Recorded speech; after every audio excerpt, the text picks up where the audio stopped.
Morning.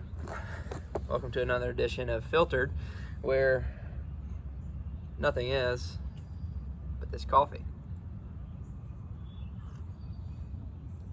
So today we're tackling a question from John Mooney about carbohydrate timing for athletes. I have a lot I want to talk about with this, but first and foremost, I don't have any skill sets that allow me to perform the tests and measures to accurately or even specifically answer that question. I don't do blood samples, so I wouldn't be able to test glucose readings. I don't alter people's nutrition in that way. So all I would be able to give is general advice. So the general advice that I would give as far as carbohydrate timing for athletes is that, one, you need to have enough sufficient fuel to perform the workout. So I think a lot of people like to do fasting cardio because they think it'll burn more fat or whatever they might think it does. But if you can't, let's take for instance, John, if you can't cycle to your best ability when you're in a fasted state, then that workout is less than, right? As opposed to if you woke up, ate to properly fuel your body, and then you could go and put in a hard workout. So that's number one, fuel for the workout, and then two, recovery. I think a lot of people, if they're talking about fat loss, and again, this is right, you're asking about an athlete, but if somebody's thinking about fat loss, they want to work out real hard, and then they don't want to refuel and replenish their body because they want to tip the scales of that calories in, calories out. But your body needs fuel to recover and to either build muscle or just sustain and recover for the next workout. So those would be my two things. Now, when it comes to anything beyond that,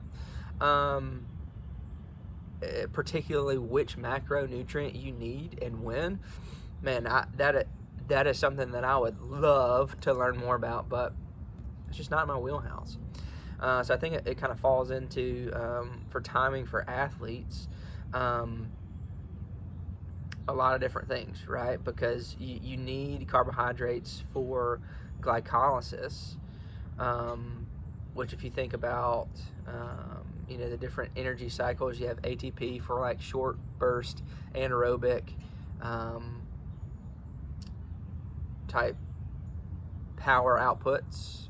Then you think of glycolysis as like this short duration but still pretty intense, and then beta oxidation for like long-term sustained endurance type activities. With cycling, right, you're probably getting a little bit of all three, depending on what portion of the route or race you're in, or even training. But even to say all three of those, they don't happen like separate rooms. They happen on a continuum. And yeah, so you would need carbohydrates at various times. What those times are, man, I don't know. Would I like to explore them a little bit more? Yeah. And so let's explore them a little bit more just here, okay? So this is where research comes in, okay? This is the only way that I'll be able to answer this question, is to look up research and say, hey, this is what research found, okay? But with that, we have to make sure that the research we look up is applicable to you, right? It doesn't matter if the research is talking about carbohydrates in the strength and hypertrophy individual, so that they can perform a 1 rep max, right? It doesn't matter if that's what the research shows, because even if it's, hey, you know, they woke up, they ate oatmeal and a banana, then went and worked out to the gym, and then did a strength training and specifically 1 rep max, it still won't matter. I wouldn't apply that to you as an athlete, because you're more of endurance, and then episodes of power, but you're not talking about strength and hypertrophy and 1 rep max, right? So it doesn't matter how much carbohydrate or when they consume that carbohydrate in that scenario. So you would have to find research about cyclists, maybe even your same age group, right? And then for the specific reason, right? Why do you want to know about carb timing, right? Is it to see the best carb timing for longer duration of a training session? Because that could be different. Is it you want to know carb timing for the best output on speed over a certain distance? That might be different as well. And so when you look through research,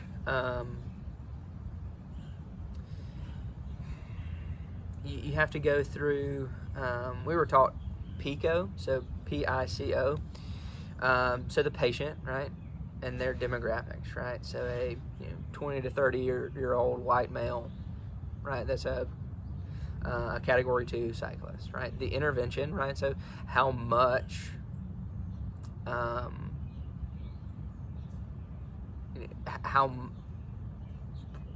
how much carbs and when, right? All right, what was that? Yeah, I can't remember if C is control or conditions. Obviously, I do this a lot. And then O is outcomes, right? So you want to know, right, with the interventions, what were the outcomes they were looking at, and that's really what you want to view, and that's really all that you could go through, because if any one of those are different, right? So if it's talking about a different population, right? So if it's talking about strength trained individuals, it's not going to help you in that carb cycling or carb timing. If it's not using a carb source that you like eating, right? Let's say you hate oatmeal in the mornings, right? It doesn't matter if they use oatmeal. And so let's say they say oatmeal, and they say, it was these amount of grams of carbohydrates. Well,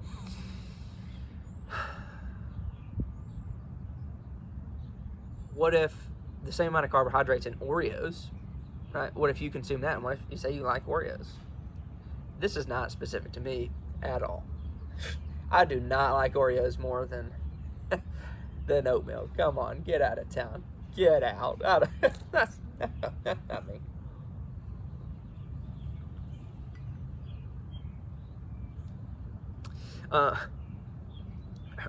Anyway, right, and so if you said, okay, well, the same amount of carbs in Oreos versus oatmeal, well, that's a whole other research study itself, right? Are there other benefits of oatmeal for the outcomes you're wanting that maybe Oreos don't have, or maybe side effects of Oreos versus side effects of Oreos? Come on, get out. There's no side effects of Oreos. This is great. Anyway, and then again, like what I already talked about, the outcomes.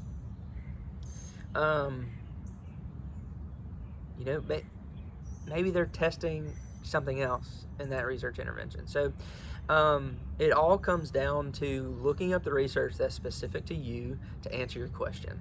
And that's really all I could give you, because I'm not a nutritionist, I'm not a sports physiologist, and so when it comes to carbohydrate timing for athletes, I don't have enough exposure to athletes that are experimenting with different carbohydrate timings to say what worked for them. And I think that's the beauty of being involved in a fitness community as well, because you don't have to look up all the research, because there are people that have tried and experimented with different things and say, hey, yeah, I read that this worked. Hey, that's fine. You can't keep 12 Oreos down, right, if you're eating them during, right while you cycle. You just can't. Like, in the laboratory setting, that worked fine, but in the real world setting, you can't do it. And so that's kind of unique, and I've seen that before, that a lot of what we know and what we experiment with in a lab setting comes from what some of the greats have done, right? John and I mentioned a little bit about Lance Armstrong, but what we know about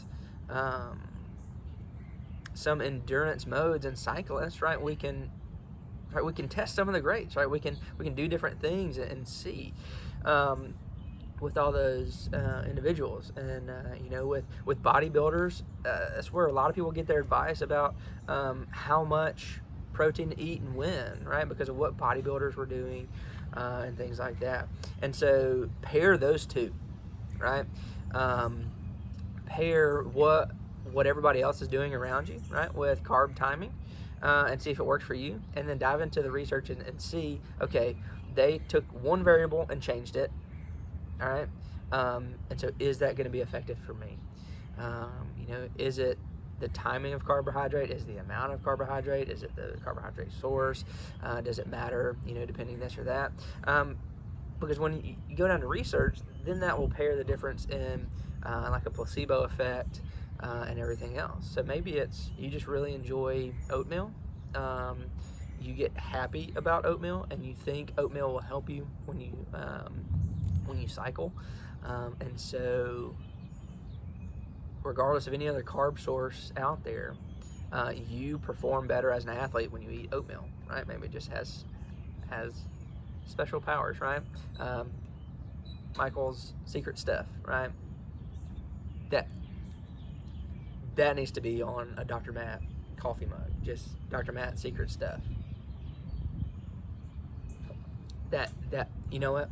Hey, I've got to go, because I've got to go make that coffee mug real quick. We'll be back. I'll be back a little bit later to do another filtered episode. So you stay right there. I'm going to go work on that coffee mug idea.